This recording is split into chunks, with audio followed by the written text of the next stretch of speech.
Soyez courtois, cher époux, cher homme qui se prépare à entrer dans le mariage, qui se prépare à la vie conjugale. Soyez courtois envers vos épouses. Vous arrive-t-il de parler à votre épouse d'une manière qui serait considérée comme rude? Si vous vous adressiez à un ami ou à un collègue de travail, est-ce que cela, est-ce que cela vous honorera-t-il? Êtes-vous courtois toute la journée au travail pour vous permettre ensuite de projeter votre frustration, votre fatigue, votre colère sur votre épouse une fois rentré chez vous? Vous permettez-vous de critiquer ouvertement votre épouse en présence d'autrui? Si tel est le cas, permettez-moi, en tant que coach conjugal, en tant que défenseuse de l'institution maritale, permettez-moi de vous dire que celui qui se soucie, je dis celui qui se soucie de vous, celui qui se soucie plus de vous dans votre vie, sachez que c'est votre épouse. Voilà. Permettez-moi de vous dire ce matin, arrêtez cela. Arrêtez cela. Arrêtez de transgresser vos difficultés professionnelles, le stress en fait que vous avez peut-être engagé dans la vie professionnelle, dans la vie extérieure ou peut-être dans la vie entrepreneuriale, les difficultés personnelles. Évitez de transgresser cela sur votre épouse. J'aimerais vous dire que le mariage est déjà suffisamment difficile comme ça. Personne n'a besoin d'un conjoint qui se montre rude, qui se montre cruel, sans la moindre considération. Et ce que je vous dis là, c'est pareil dans toutes les relations humaines. Si tu es quelque part où on n'a pas la moindre considération pour qui tu es, il sera difficile que la relation soit de bonne qualité ou de bonnes mœurs. J'aimerais vous dire qu'il n'y a rien de pire pour que votre mariage s'apparente à l'enfer sur terre.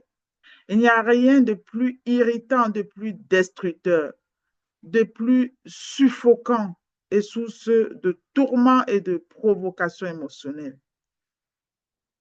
que de manquer de courtoisie à l'égard de votre épouse. Il n'y a rien qui puisse nous rendre pire qu'un mariage où l'un des partenaires manque de simple courtoisie envers l'autre. La courtoisie est gratuite, même dans les rapports humains. Je dis dans les rapports humains. Essayez par exemple d'être connecté dans un groupe dans lequel vous essayez de vous investir et que à votre égard, on manque de courtoisie. Essayez même dans le monde professionnel. Vous serez dégoûté. J'ai souvent entendu bon nombre d'anecdotes où le mariage a fini par se dissoudre car l'épouse avait été traitée avec rudesse, à un tel point qu'elle avait elle-même l'impression de devenir à son tour plein de ressentiment, de colère, d'amertume et de désespoir. Et dans certains cas, les femmes étaient en train de devenir des personnes à lesquelles elles ne souhaitaient pas ressembler le moins du monde. Tout simplement parce que le manque de courtoisie de leur époux s'était déteint sur elles-mêmes. Nous devons avoir suffisamment d'appréciation pour notre épouse, pour cesser de faire des choses qui vont être blessantes et frustrantes. Rien n'est plus merveilleux que la voix masculine. Et cette voix-là doit être utilisée à bon escient. La voix masculine est forte, elle est profonde, son timbre est riche. Et ce n'est pas un hasard. Ce n'est pas un hasard. Dieu a donné cette voix-là, cette voix masculine, cette voix aux hommes pour qu'ils puissent bénir leurs femmes, leurs épouses, et non pour qu'ils puissent crier, agresser verbalement avec. Les voix des hommes qui chantent en chœur des louanges, par exemple, de Dieu, font partie des sons les plus merveilleux qui existent sur terre.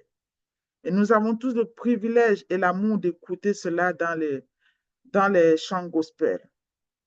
Donc, faites comme ces hommes-là qui ont choisi d'utiliser leur voix pour bénir les nations. La nation est à vos pieds, chers hommes, chers époux. La première, j'ai dit, la nation est à vos pieds. Et cette nation-là, c'est votre foyer, c'est votre maison. La voix masculine peut être également terrifiante, particulièrement pour les femmes et les enfants.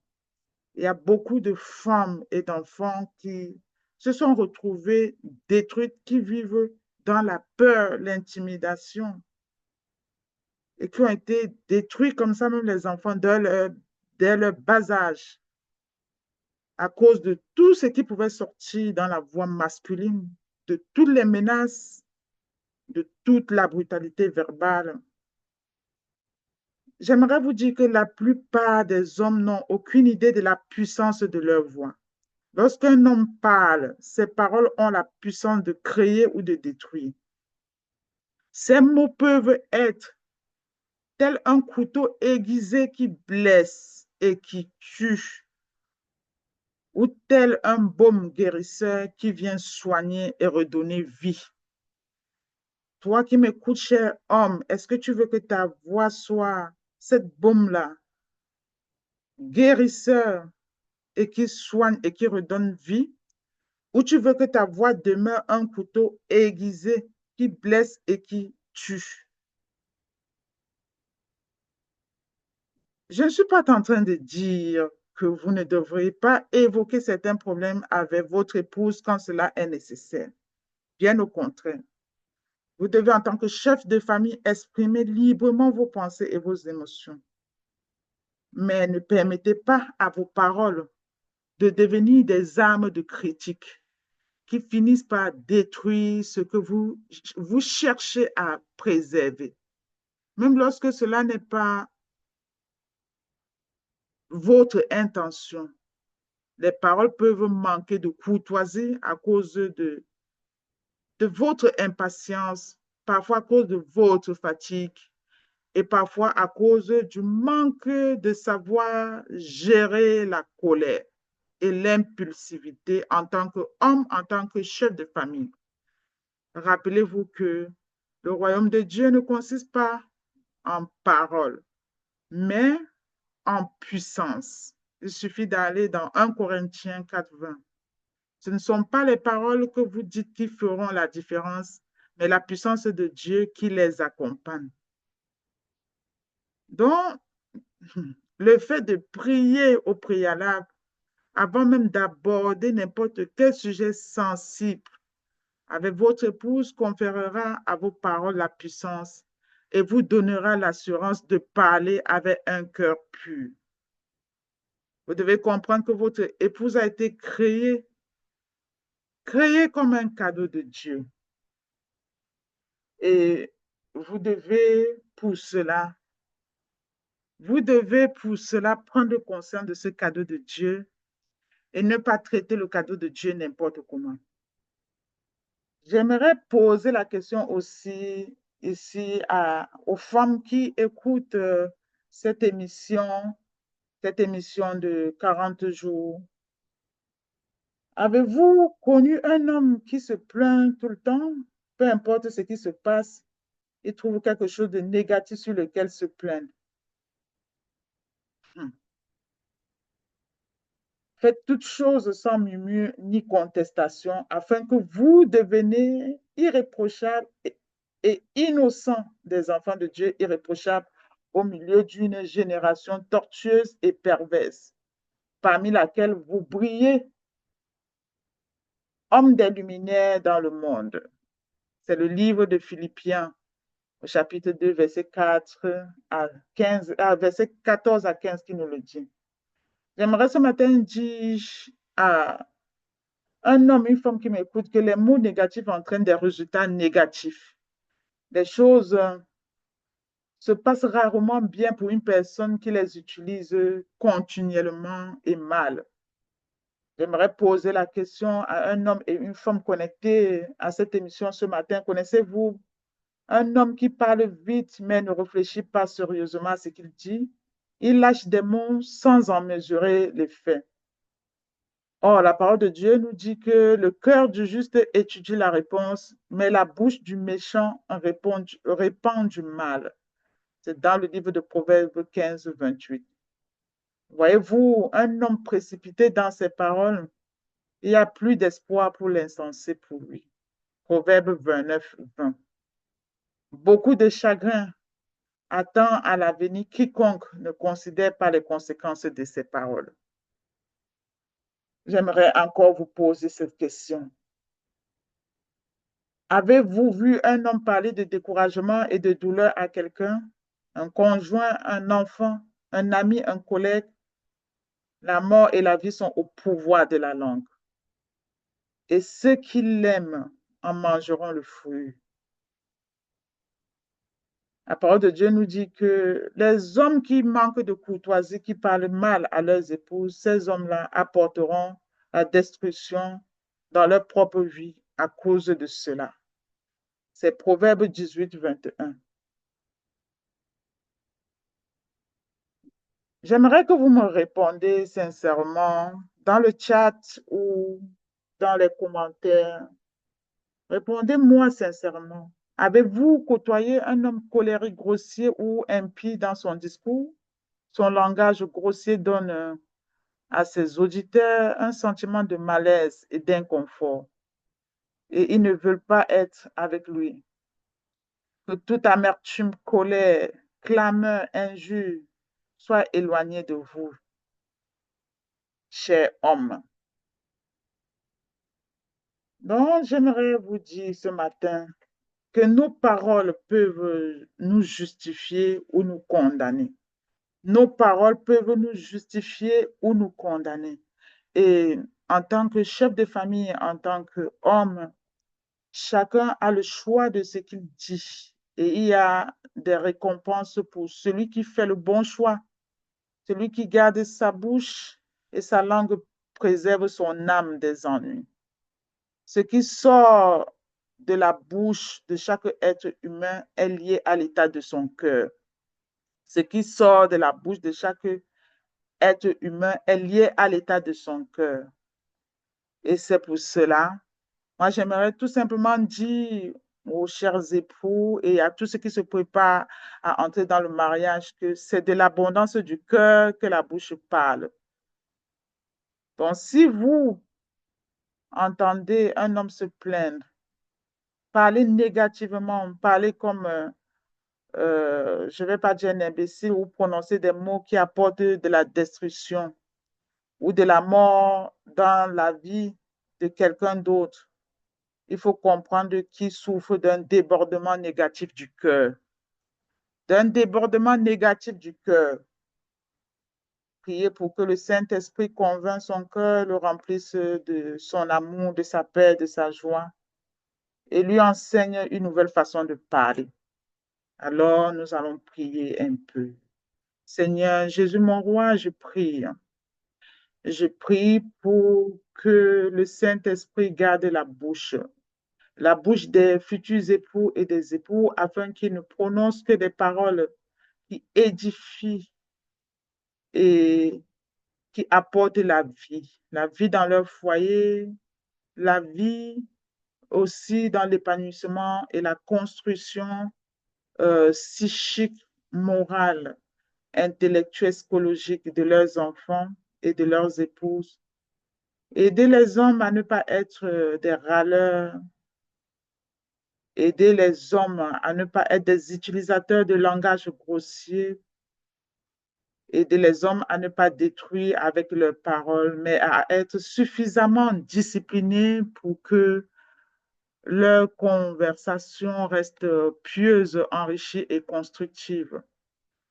Ta parole dit que celui qui désire vivre longtemps doit garder sa langue du mal et ses lèvres de proférer des mensonges.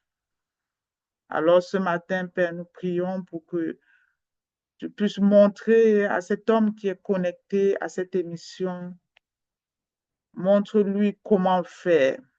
Remplis-le de ton amour pour que du trop-plein de son cœur naissent les paroles qui construisent et non qui détruisent son foyer, son épouse, qui détruisent des personnes qui lui sont chères. Aidez-le à travailler cela au fond de son cœur. Que ton esprit d'amour règne dans les paroles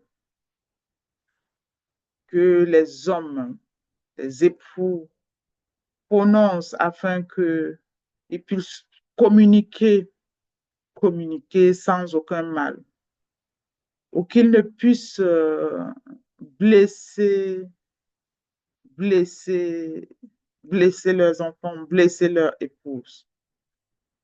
Aider les hommes à respecter leurs femmes, à prononcer des paroles encourageantes, à respecter leurs enfants et à prononcer des paroles encourageantes, à partager ouvertement les sentiments et à parvenir même à des accords mutuels sans conflit. Il est possible de vivre un mariage sans conflit. Alors, mon Dieu, mon roi, tu as dit dans la parole que lorsque deux sont d'accord, tu es au milieu d'eux. Alors, je prie pour l'unicité dans les mariages, dans les nations. Je prie pour que l'inverse soit également vrai, que tu sois parmi les couples, les futurs mariés, les mariés de cette académie et tous ceux qui nous suivent partout dans les nations afin qu'ils puissent se mettre d'accord, que les paroles de leur bouche soient une bénédiction les uns pour les autres, que les paroles de leur bouche soient une bénédiction pour leurs épouses, pour leurs enfants, que les paroles de leur bouche soient une bénédiction de cœur, soient agréables aux yeux de leurs épouses et soient aussi une force aux yeux de leurs épouses et de leurs enfants. Soyez divinement bénis. Alors, nous achevons le cinquième jour et nous vous remercions agréablement d'avoir été connectés à cette émission. Soyez fortifiés sur le cheminement de la vie conjugale. Que Dieu vous bénisse profondément. Partagez l'émission autour de vous parce que les hommes manquent beaucoup d'enseignements. Les hommes manquent beaucoup d'enseignements. Partagez cela autour de vous. L'émission est gratuite. Et je vous dis à demain. Je vous dis à demain pour le sixième jour. Soyez fortifiés et rejoignez-nous sur tous nos réseaux sociaux, YouTube, Facebook, TikTok. C'était votre coach conjugal, auteur conférencière internationale. Je vous dis à très bientôt dans Grâce Divine. Bye bye.